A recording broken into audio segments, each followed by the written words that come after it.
ಎಲ್ಲರಿಗೂ ನಮಸ್ತೆ. ಇವತ್ತಿನ ಈ ವಿಡಿಯೋದಲ್ಲಿ ಮಹಿಳೆಯರಿಗೆ ಉಪಯುಕ್ತ ಆಗಿರುವಂಥ ಒಂದು ಮಾಹಿತಿ ಅಂತಲೇ ಹೇಳ್ಬೋದು. ಸೊ ಇಲ್ಲಿ ಒಟ್ಟು 4 ಯೋಜನೆಗಳ ಬಗ್ಗೆ ನಾವು ನಿಮಗೆ ತಿಳಿಸ್ಕೊಡ್ತಾ ಇದ್ದೀವಿ. ಒಂದೇ ವಿಡಿಯೋದಲ್ಲಿ 4 ಯೋಜನೆಗಳ ಬಗ್ಗೆ ನೋಡ್ತಾ ಹೋಗೋಣ. ಉದ್ಯೋಗಿನಿ ಯೋಜನೆ, ಚೇತನ ಯೋಜನೆ, ದೇವದಾಸಿ ಯೋಜನೆ ಅಂತ ತಿಳ್ಕೊಂಡು ಮತ್ತು ಈ ಯೋಜನೆಗಳ ಬಗ್ಗೆ ಸಂಪೂರ್ಣ ಮಾಹಿತಿಯನ್ನು ನೋಡ್ತಾ ಹೋಗೋಣ. ಸೊ ಈ ಯೋಜನೆಯಲ್ಲಿ ಏನು ಮಾಡ್ತಾ ಇದ್ದಾರಪ್ಪ ಅಂದ್ರೆ ತಾಯಂದಿರಿಗೆ ಅಮೌಂಟನ್ನು ಸರ್ಕಾರ ಕೊಡ್ತಾ ಇರುವಂಥದ್ದು 3 ಲಕ್ಷ ರೂಪಾಯಿ ಕೊಡ್ತಾ ಇದೆ. ಸೊ ಇದರ ಅಪ್ಲಿಕೇಶನ್ ಸಲ್ಲಿಸೋದು ಹೇಗೆ, ಯಾವುದು ರೀತಿ ಸಲ್ಲಿಸಬೇಕು ಮತ್ತು ಯಾವ ಡಾಕ್ಯುಮೆಂಟ್ಸ್ ಬೇಕು ಎಲ್ಲವೂ ಬಿಡಿ ಬಿಡಿಯಾಗಿ ನೋಡ್ತಾ ಹೋಗೋಣ. ಸೊ ವಿಡಿಯೋನ ಯಾರೂ ಮಿಸ್ ಮಾಡೋಕ್ಕೆ ಹೋಗ್ಬೇಡಿ, ಅಂದರೆ ಕೊನೆ ತನಕ ನೋಡ್ಕೊಳ್ಳಿ. ಸಬ್ಸ್ಕ್ರೈಬ್ ಮಾಡ್ಕೊಳ್ಳಿ, ಲೈಕ್ ಮಾಡ್ಕೊಳ್ಳಿ, ಅದು ನಿಮ್ಮ ಇಷ್ಟ. ಮಾಡಬೇಕು ಅನಿಸಿದ್ರೆ, ಮಾಹಿತಿ ಇಂಪಾರ್ಟೆಂಟ್ ಅನಿಸಿದ್ರೆ ಮಾಡಿ, ಇಲ್ಲಾಂದರೆ ಬೇಡ. ಬಟ್ ನೀವು ಕೊನೆ ತನಕ ನೋಡಿಕೊಂಡು ಅಪ್ಲಿಕೇಶನ್ ಸಲ್ಲಿಸಿ. ಬಡ ಕುಟುಂಬಗಳಿಗೆ ತುಂಬ ಉಪಯುಕ್ತ ಆಗಿರುವಂಥ ಒಂದು ಮಾಹಿತಿ ಇದಾಗಿದೆ. ಮತ್ತು ಈ ಮಾಹಿತಿ, ಈ ವಿಡಿಯೋ ಇದರಲ್ಲಿ ಯಾವುದೂ ಸುಳ್ಳಲ್ಲ, ಅಂದರೆ ನಮ್ಮ ಲಾಭಕ್ಕೋಸ್ಕರ ಈ ವಿಡಿಯೋನ ಮಾಡ್ತಾ ಇಲ್ಲ. ಸೊ ಎಲ್ಲ ಕರುನಾಡಿನ ತಾಯಂದಿರಿಗೆ, ಸೊ ಬಡ ಕುಟುಂಬದ ಮಹಿಳೆಯರಿಗೆ ಉಪಯುಕ್ತ ಆಗಲಿ, ಸೊ ಅವರ ಆಸೆ ಅಭಿಲಾಷೆಗಳನ್ನು ಈಡೇರಲಿ ಅನ್ನೋಗೋಸ್ಕರ ಈ ವಿಡಿಯೋನ ಮಾಡಿ ಹಾಕ್ತಾ ಇದ್ದೀವಿ.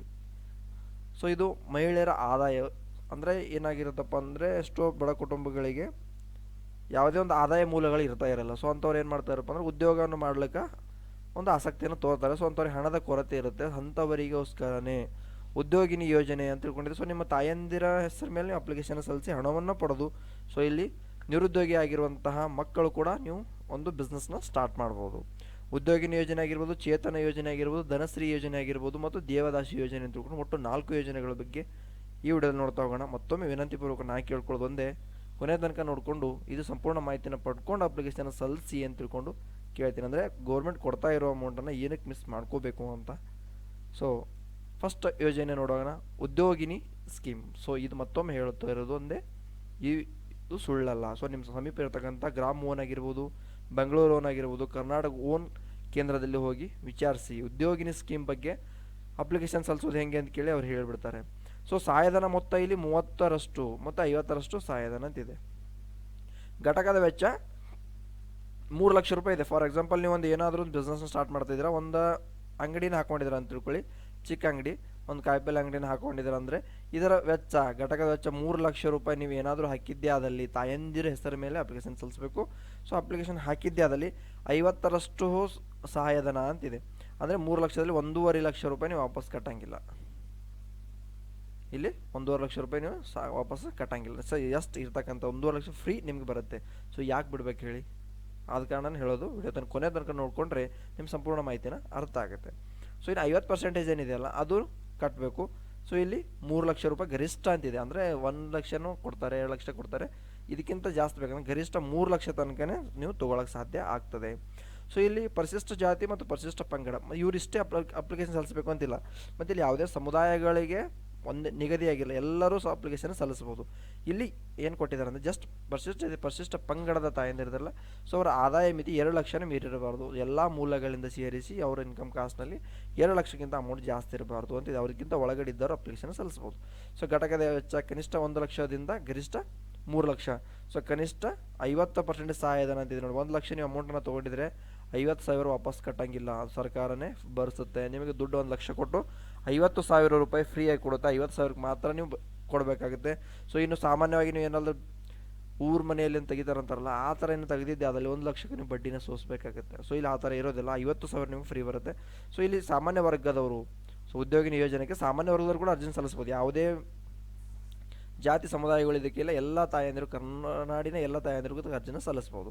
ಸೊ ಆದಾಯ ಮಿತಿ ಏನಿದೆಯಲ್ಲ ಇವರಿಗೆ, ಅಂದರೆ ಸಾಮಾನ್ಯ ವರ್ಗದವರಿಗೆ, ಪರಿಶಿಷ್ಟ ಜಾತಿ ಪರಿಶಿಷ್ಟ ಪಂಗಡದವರು ಹೊರತುಪಡಿಸಿ 1.5 ಲಕ್ಷಗಳು ಇರಬಾರ್ದು ಅಂತಿದೆ. ಸೊ ಇವ್ರ ಘಟಕದ ವೆಚ್ಚ 3 ಲಕ್ಷಗಳು, ಸಹಾಯಧನ 30%. ಸಾರಿ 50% ಸಹಾಯಧನ ಇತ್ತು, ಇವರಿಗೆ 30% ಇವರಿಗೆ ಸಹಾಯಧನ ಇರ್ತಕ್ಕಂಥದ್ದು. ಅಂದರೆ 100 ರೂಪಾಯಿಯಲ್ಲಿ ನಿಮಗೆ 30 ರೂಪಾಯಿ ಸಹಾಯಧನ ಇರುತ್ತೆ. ಅಂದರೆ 30,000 ರೂಪಾಯಿ ಇಲ್ಲಿ ನಿಮಗೆ ಸಹಾಯಧನ ಇರ್ತದೆ. ಅಂದರೆ 30,000, 70,000ನ ಕಟ್ಟಬೇಕು. ಸೊ ಇದು ನೆಗ್ಲೆಕ್ಟ್ ಮಾಡೋಕ್ಕೆ ಹೋಗಬೇಡಿ, ಯಾರು ಮಾಡೋರು ಅಂತ ತಿಳ್ಕೊಂಡು ಮಾಡೋಕ್ಕೆ ಹೋಗಬೇಡಿ. ಜಸ್ಟ್ ಸ್ವಲ್ಪ ಡಾಕ್ಯುಮೆಂಟ್ಸ್ ಇದಾವೆ, ಅರ್ಜಿನ ಸಲ್ಲಿಸಿ ಇದು ಅಪ್ಲಿಕೇಶನ್ ಪಡ್ಕೊಂಡು ಆಮೇಲೆ ಯಾವುದೇ ಒಂದು ಬಿಸ್ನೆಸ್ ನೀವು ಸ್ಟಾರ್ಟ್ ಮಾಡ್ಬೋದು. ಸೊ ಇಲ್ಲಿ ವಯೋಮಿತಿ ಅಂತ ನೋಡೋದಾದರೆ ಉದ್ಯೋಗಿನಿ ಯೋಜನೆಗೆ ವಯೋಮಿತಿ ಅಂತಿದೆ. ಸೊ ಫಸ್ಟ್ ಯೋಜನೆ ಇದೆಲ್ಲ ಉದ್ಯೋಗಿನಿ. ಸೊ ಇಲ್ಲಿ ಕನಿಷ್ಠ 18 ಆಗಿರಬೇಕು. ಸೊ 55 ಕಂಪ್ಲೀಟ ಒಳಗಡೆ ಇರಬೇಕು ಅಂತಿದೆ. ಸೊ ಈಗಾಗಲೇ ಡಿಗ್ರಿ ಮುಗಿಸಿರುವಂಥ ಎಷ್ಟೋ ತಾಯಂದಿರು ಕೂಡ ಇರ್ತಾರೆ. ಅವರು ಅಕ್ಕಂದಿರೋ ಮೇಲೂ ಕೂಡ ತಮ್ಮಂದಿರು ಅಣ್ಣಂದಿರು ಸಾಲವನ್ನು ಪಡ್ಕೊಂಡು ಬಿಸ್ನೆಸ್ನ ಸ್ಟಾರ್ಟ್ ಮಾಡ್ಕೋಬಹುದು. ಒಟ್ಟು ತಾಯಂದಿರ ಮೇಲ್ಗಡೆ ಮಾತ್ರ ಇದು ಸ್ಕೀಮ್ ಹೊರಡಿಸಿರೋದು, ಅಂದರೆ ಅವ್ರ ಮೇಲೇ ಒಂದು ಲೋನ್ ಅಥವಾ ಅಮೌಂಟನ್ನು ಸ್ಯಾಂಕ್ಷನ್ ಆಗೋದು. ಸೊ ನೆಕ್ಸ್ಟ್ ಯೋಜನೆ ಯಾವುದಂದ್ರೆ ಚೇತನ ಯೋಜನೆ. ಇಲ್ಲಿ ಮಹಿಳೆಯರಿಗೆ ಆದಾಯ ಉತ್ಪನ್ನಕ್ಕಾಗಿ ಸೊ 30 ಪ್ರೋತ್ಸಾಹಧನ, ಇಲ್ಲಿ 30,000 ಇದೆಲ್ಲ 30,000 ವಾಪಸ್ ಕಟ್ಟಂಗೆ ಇಲ್ಲ, ಎಲ್ಲ ಪ್ರೋತ್ಸಾಹಧನ ಅಂತಲೇ ಇರೋದು. ಸೊ ಚೇತನ ಯೋಜನೆ ಅಡಿಯಲ್ಲಿ ನೀವು ಅಪ್ಲಿಕೇಶನ್ ಸಲ್ಲಿಸಿದ್ರೆ ಆದರೆ 18 ವರ್ಷದ ಮೇಲ್ಪಟ್ಟವರು ಅರ್ಜಿ ಸಲ್ಲಿಸ್ಬೋದು. 30,000 ರೂಪಾಯಿ ವಾಪಸ್ ಕಟ್ಟಂಗಿಲ್ಲ ನೀವು. ಅಂದರೆ ನೀವು ಉದ್ಯೋಗಿನಿ ಯೋಜನೆ 3 ಲಕ್ಷ ತನಕ ಅಪ್ಲಿಕೇಶನ್ ಸಲ್ಲಿಸಿದ ಮಾತ್ರ ಅಲ್ಲಿ ಪರಿಶಿಷ್ಟ ಜಾತಿ ಪರಿಶಿಷ್ಟ ಪಂಗಡ 50% ಡಿಸ್ಕೌಂಟ್ ಇದೆ. ಸೊ ಸಾಮಾನ್ಯ ವರ್ಗದವರಿಗೆ 30% ಇರ್ತಕ್ಕಂಥದ್ದು. ಸೊ ನೆಕ್ಸ್ಟ್ ಚೇತನ ಯೋಜನೆ ಏನಾದರೂ ಅರ್ಜಿನ ಸಲ್ಲಿಸಿದ್ದೆ ಆದಲ್ಲಿ, ಅಂದರೆ ಸಾಮಾನ್ಯ ವರ್ಗದ ಎಲ್ಲರೂ ಈ ಯೋಜನೆಯಲ್ಲಿ ಅರ್ಜಿ ಸಲ್ಲಿಸಿದ್ದೆ ಆದಲ್ಲಿ 30,000 ಸರ್ಕಾರ ಕೊಡುತ್ತೆ. ಇದು ವಾಪಸ್ ಕಟ್ಟಂಗಿಲ್ಲ, ಅಂದರೆ ಗೌರ್ಮೆಂಟೇ ಫ್ರೀಯಾಗಿ ಕೊಡುತ್ತದೆ. ಅದು ಪ್ರೋತ್ಸಾಹ ಧನ ಅಂತ ಇರ್ತಕ್ಕಂಥದ್ದು, ಅಂದರೆ ಸಪೋರ್ಟ್ ಆಗಿ ಕೊಡ್ತಕ್ಕಂಥ ಒಂದು ಧನ ಆಗಿದೆ. ಸೊ ನೆಕ್ಸ್ಟ್ ಧನಶ್ರೀ ಯೋಜನೆ ಕೂಡ ಆ್ಯಸ್ ಇಟ್ ಈಸ್ ಅದೇ ಥರ ಇರ್ತಕ್ಕಂಥದ್ದು. ಸೊ ಇಲ್ಲಿ 18ರಿಂದ 60 ವರ್ಷದ 18ರ ಮೇಲ್ಪಟ್ಟವರು 60 ಒಳಗಡೆ ಇರುವಂಥ ಅಭ್ಯರ್ಥಿಗಳಿಗೆ ಅರ್ಜಿನ ಸಲ್ಲಿಸ್ಬೋದು. ಎಲ್ಲ ತಾಯಂದ್ರಲ್ಲಿ ಅದಕ್ಕೆ ಸಲ್ಲಿಸ್ಬೋದು. ಸೊ ಈ ಯೋಜನೆಯಲ್ಲಿ ಬರ್ತಕ್ಕಂಥ ಅಮೌಂಟ್ ಎಷ್ಟು ಅಂದರೆ 30,000 ರೂಪಾಯಿ ಅಮೌಂಟ್ ಬರ್ತಿದೆ. ಯಾವುದೇ ಜಾತಿ ಜನಾಂಗ ಯಾವುದೂ ಇಲ್ಲ, ಎಲ್ಲ ತಾಯಂದಿರು ಈಕ್ವಲ್ ಆಗಿ ಅರ್ಜಿನ ಸಲ್ಲಿಸ್ಬೋದು. ಸೊ ಅಲ್ಲಿ ಇರ್ತಕ್ಕಂಥ ಉದ್ಯೋಗಿನಿ ಯೋಜನೆಯಲ್ಲಿ ಮಾತ್ರ ಆಗಲೇ ಹೇಳಿದ್ನಲ್ಲ 50 ಮತ್ತು 30 ಇರ್ತಕ್ಕಂಥದ್ದು. ಸೊ ನೆಕ್ಸ್ಟ್ ಮಾಜಿ ದೇವದಾಸಿ ಮಹಿಳೆಯರ ಏನೋ ಇದಲ್ಲ. ಸೊ ಇವರು ಸರ್ವೆ ಪ್ರಕಾರ ಅಂದರೆ 1993-94 ಸಾಲಿನ 2007 ಮತ್ತು 2008 ಸಮೀಕ್ಷೆಯಲ್ಲಿ ಗುರುತು ಮಾಡಿರುವಂಥ ಮಾಜಿ ದೇವದಾಸಿ ಇರ್ತಾರಲ್ಲ, ಸೊ ತಾಯಂದಿರು, ಸೊ ಅಂಥವರ ಆದಾಯ ಉತ್ಪನ್ನ ಚಟುವಟಿಕೆ ಕೈಗೊಳ್ಳೋಗೋಸ್ಕರ ಅವರಿಗೂ ಕೂಡ 30,000 ಇಲ್ಲಿ ಸರ್ಕಾರ ಕೊಡ್ತಾ ಇದೆ. ಇಲ್ಲಿ ಯಾವ್ದು ವಾಪಸ್ ಕಟ್ಟಂಗಿಲ್ಲ. ಈ 3 ಯೋಜನೆಗಳ 30,000 ರು ಯಾವತ್ತು ವಾಪಸ್ ಕಟ್ಟಂಗಿಲ್ಲ. ಅದರಲ್ಲಿ ತೆಗಿತಕ್ಕಂಥ ಉದ್ಯೋಗಿನಿ ಯೋಜನೆಯಲ್ಲಿ ಮಾತ್ರನೇ ಒಂದು ಇಂತಿಷ್ಟು ಅಂತ ಮಿತಿ ಇರ್ತಕ್ಕಂಥದ್ದು.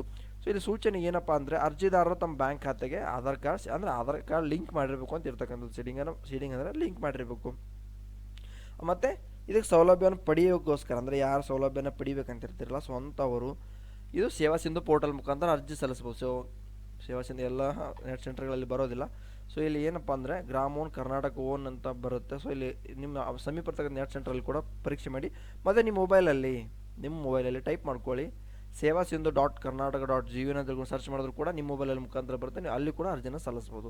ಸೊ ಇದು ಮಾಹಿತಿ ನೀವು ಕೊಟ್ಟಿರುವಂಥ ಮಾಹಿತಿ ನಮಗೆ ಸಾಕಾಗಿಲ್ಲ ಅಂತಾದರೆ ಸೊ ನಿಮ್ಮ ಸಮೀಪ ಇರ್ತಕ್ಕಂಥ ಜಿಲ್ಲಾ ಉಪ ನಿರ್ದೇಶಕರು ಮತ್ತು ಮಹಿಳಾ ಮತ್ತು ಮಕ್ಕಳ ಕಲ್ಯಾಣ ಅಭಿವೃದ್ಧಿ ನಿಗಮ ಇರುತ್ತಲ್ಲ, ಸೊ ಅಲ್ಲಿ ನೀವು ಭೇಟಿ ಕೊಡ್ಬೋದು. ಸೊ ಕರ್ನಾಟಕ ರಾಜ್ಯ ಮಹಿಳಾ ಅಭಿವೃದ್ಧಿ ನಿಗಮದಲ್ಲಿ ಕೂಡ ಭೇಟಿ ಕೊಡ್ಬೋದು. ಅದು ಮತ್ತು ನಂಬರ್ ಕೂಡ ಕೊಟ್ಟಿದ್ವಿ, ಮುಂದೆ ಹೇಳ್ತಾ ಬರ್ತೀನಿ. ಸೊ ಅರ್ಜಿ ಸಲ್ಲಿಸುವ ಆರಂಭ ದಿನಾಂಕ ಈಗಾಗಲೇ ಆರಂಭ ಆಗಿರುವಂಥದ್ದು 22/11/2022 ಆರಂಭ ಆಗಿದೆ. ಕೊನೆಯ ದಿನಾಂಕ 22/12/2023 ಸಂಜೆ 5:30 ಇರ್ತಕ್ಕಂಥದ್ದು. 5:30 ಇರ್ತಕ್ಕಂಥದ್ದು. ಸೊ ನೆಕ್ಸ್ಟ್ ಕಚೇರಿ ವಿಳಾಸ 6ನೇ ಮಹಡಿ ಜಯನಗರ್ ವಾಣಿಜ್ಯ ಸಂಕೀರ್ಣ 4ನೇ ಬ್ಲಾಕ್ ಜಯನಗರ ಬೆಂಗಳೂರು 560011. ದೂರವಾಣಿ ಸಂಖ್ಯೆ ಏನಿದೆಯಲ್ಲ 080263297 26542307. ಸೊ ಇಲ್ಲಿ ನೋಡ್ಬೋದು, ಇಲ್ಲಿ ಡೇಟ್ ಮಿಸ್ ಆಗಿದೆ. 22/11 ಇದೆಯಲ್ಲ, ಇಲ್ಲಿ ಡೇಟ್ ಮಿಸ್ ಆಗಿರುವಂಥದ್ದು. ಸೊ ಇದು ದಿನಾಂಕ ಮತ್ತು ಮುಂದೂಡಲಾಗಿರುವಂಥದ್ದು. ಸೊ ನೀವು ನೆಟ್ ಸೆಂಟರ್ದಲ್ಲಿ ಹೋಗಿ ಕೇಳಿದ್ದೆ ಅದಲ್ಲಿ ನಿಮಗೆ ಇದರ ಮಾಹಿತಿ ಗೊತ್ತಾಗುತ್ತೆ. ಡೇಟ್ ಟೈಪಿಂಗಲ್ಲಿ ಮಿಸ್ ಆಗಿದೆ ಅದು. ಸೊ ಕಚೇರಿ ವಿಳಾಸ ನೋಡಿದ್ರಿ. ಆಮೇಲೆ ಎಲ್ಲ ತಾಯಂದಿರು ಅರ್ಜಿನ ಸಲ್ಲಿಸ್ಕೊಳ್ಳಿ. ಇದರ ಸಂಪೂರ್ಣ ಮಾಹಿತಿನ ತಿಳಿದಿದೆ ಅನ್ಕೊತೀನಿ. Thanks for watching. ಕೊನೆಯವರೆಗೂ ವಿಡಿಯೋ ನೋಡಿದ್ದಕ್ಕಾಗಿ ತುಂಬ ಹೃದಯದ ಧನ್ಯವಾದಗಳು.